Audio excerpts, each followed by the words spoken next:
আজকে আমি চাল কুমড়ো পাতা কই মাছ দিয়ে ভাপা করব।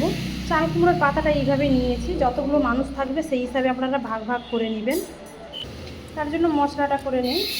এখানে দেব গোটা সর্ষে, এই যে সাদা সর্ষে আর গোটা জিরে দিয়ে দিলাম, আর হচ্ছে দুটো রসুনের কোয়া দিয়ে দিলাম। আমার কাছে জানেন কাঁচা লঙ্কাটা না শেষ হয়ে গেছে, তার জন্য আমি শুকনো লঙ্কা দিচ্ছি। আপনারা কাঁচা লঙ্কা থাকলে অবশ্যই কাঁচা লঙ্কা দেবেন। এবার সর্ষের জিরেটা আমি পেস্ট করে নেব। এই দেখুন, আমি কই মাছটা আগে থেকে লবণ হলুদ মাখিয়ে রেখেছিলাম যাতে মাছের মধ্যে লবণটা ঢুকে যায়। আমি তো চাল কুমড়োর পাতাতে করতেছি, আপনারা কচু বলতেছি, আপনারা হচ্ছে লাউ পাতা, তারপরে হচ্ছে কচু পাতা, ওইগুলোতে করবেন, তাও কিন্তু খুব ভালো লাগবে, তাও খেতে।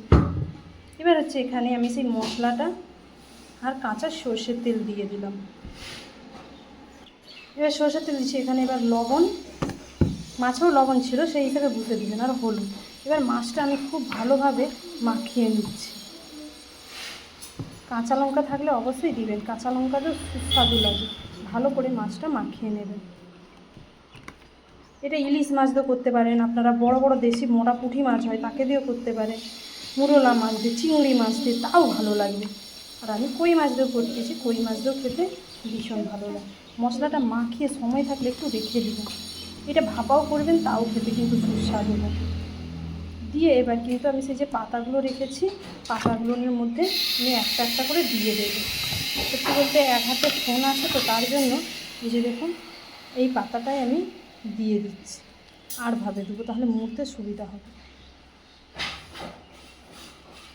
এবার এখানে মশলাটা, মাছগুলো দিয়ে মশলাটা দিয়ে দিচ্ছি, তাহলে মাছের মধ্যে মশলাগুলো ভালোভাবে এটা কিন্তু আজকে আমি ভাতের মধ্যে দেবো। এবার ওপর দিয়ে একটা হচ্ছে আমি চাল কুমড়োর পাতা, একটা দুটো যেমন পারবেন ওপর দিয়েও দিয়ে দেবেন। এবার এটাকে মুড়ে দড়ি দিয়ে বাঁধবেন। দেখুন আমার পাতাটা বাঁধা হয়ে গেছে খুব সুন্দরভাবে চারিদিক দিয়ে, ঠিক আছে। এবারে এগুলো আমি ভাতের মধ্যে দিয়ে দেবো। দেখুন ভাতটা উতরে উঠেছে, এই ভাতটা যা উতরাবে তখনই এই পাতাগুলো সব দিয়ে দেবে। বলতে আমার কাছে একটু পাতার পরিমাণটা একটু কম হয়ে গেছে, পাতার পরিমাণটা যদি আরেকটু বেশি, তো বেশি করে পাতা দিয়ে এবার এখানে এটা ঢেকে দেবে। পাতাটা যদি ভালো করে বাঁধা হয়, এটাতে একটু উপরে পাতাটা ছিল না তাহলে একটুও বেরাবে না, যেরকম ভাত সেরকমই থাকবে। এবার এটা আমি ঢেকে দিচ্ছি। একটু পরে কিছুক্ষণ জোরে দেওয়ার পর আস্তে দিয়ে দেবেন। এই দেখুন ভাতের মধ্যে কিন্তু হচ্ছে, একটুও দেখুন পাতাটার কোনো ভাতের কালারও কিন্তু চেঞ্জ হয়নি, দেখছেন যেরকম ভাত সেম। এই ভাতের মধ্যেই, কারণ এইটা এখন আমি কিন্তু খুলে আপনাদের দেখাতে পারবো না, আমি দুপুরে যখন খাবারের রেসিপি দেবো তখন কিন্তু আমি দেখাবো। কেন বলছি খুলে দেখাতে পারবো না, কারণ এই ভাতের মাঠটা ফ্যানটা গেলেই এইটা কিন্তু এই ভাতের ভেতরেই থাকবে, তাহলে যখন খাবে তখন বের করবে, তাহলে মজে যাবে আর খুব সুন্দর হবে।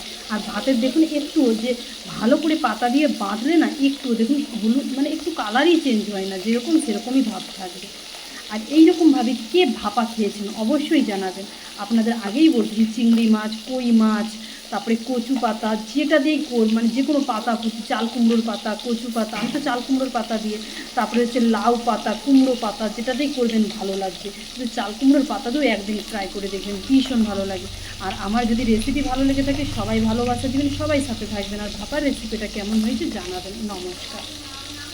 যেহেতু আমি দেখাবো না, তার জন্য এটা এখনই ভিডিওটি শেষ করতেছি, কারণ এটা পরে দেখাবো।